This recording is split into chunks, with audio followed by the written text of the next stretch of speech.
Coach Jay Thomas, the Demon football coach, team's coming off an open date, and you get to play at home. 3 out of the next 4 weeks, 4 out of the next 6. Those are numbers that head coach got to like. Really liking it. Yeah, it's been a long stretch, since the first home game. I think it'll be a month coming up this weekend since we played here. So it's going to be good to be back in Turpin and in front of our own fans. And, I know our guys are be excited about it too as well. What has the open date done for this team? Well, we've got a number of guys that have been banged up. So, roughly 15 to 16 guys. So hopefully we've got some of those guys well. We'll see this week as we prepare, for Kentucky Wesleyan going in. And then, clean up some things, offense, defense, in the kicking game. We had 3 really good practices, Tuesday and Wednesday, primarily offense and defensive days. Thursday was a kicking day for us, really, just to go back and, revisit some old drills that we did back in camp, those type of things, just to, set the pace for the rest of the season.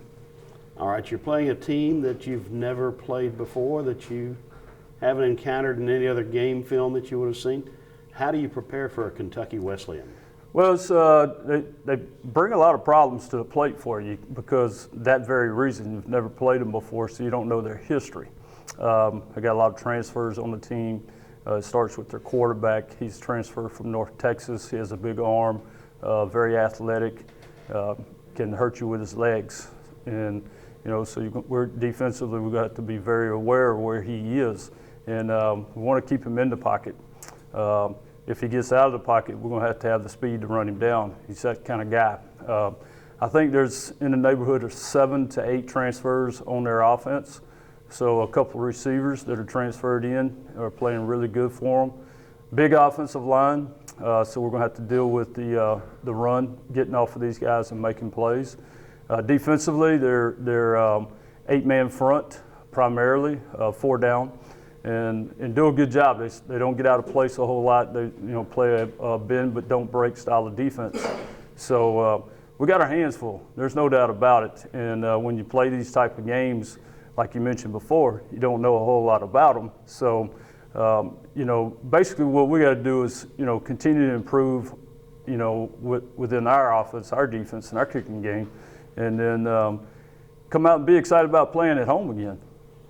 There's a natural assumption among us that, okay, the Demons are playing a Division II team.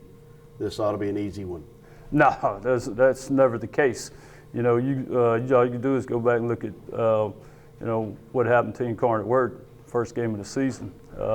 These Division II programs, and I was a part of one, for 1 year when I left here and then went up to Missouri.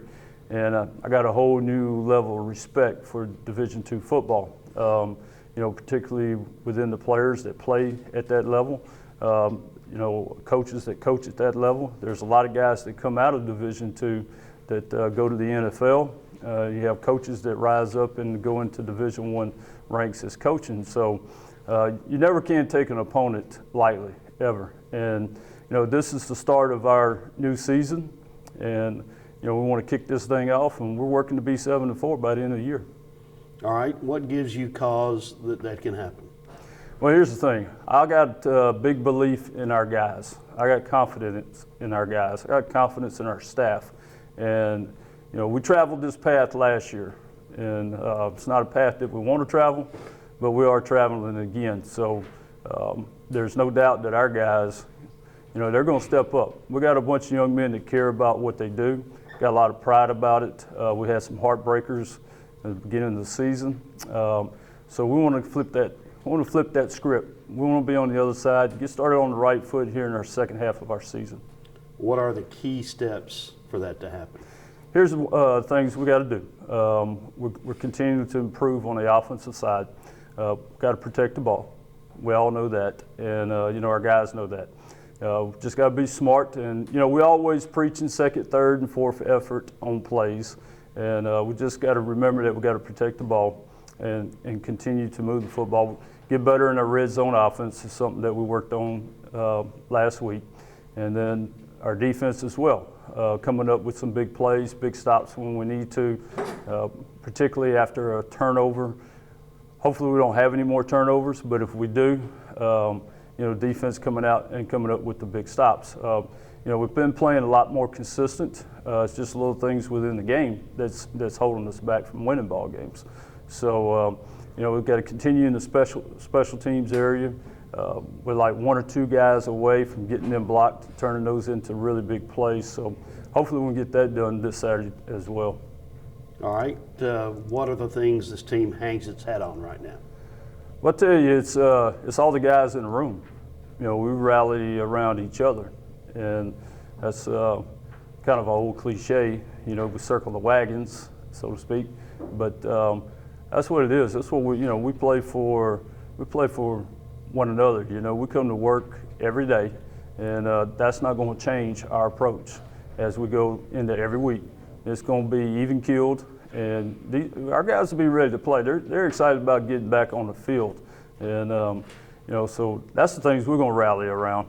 And we want to make our fans happy as well. We want to make our president happy, and our athletic director. There's a lot of folks out there that we want to please, but we got to please ourselves first. Sounds like a winner. Thank you.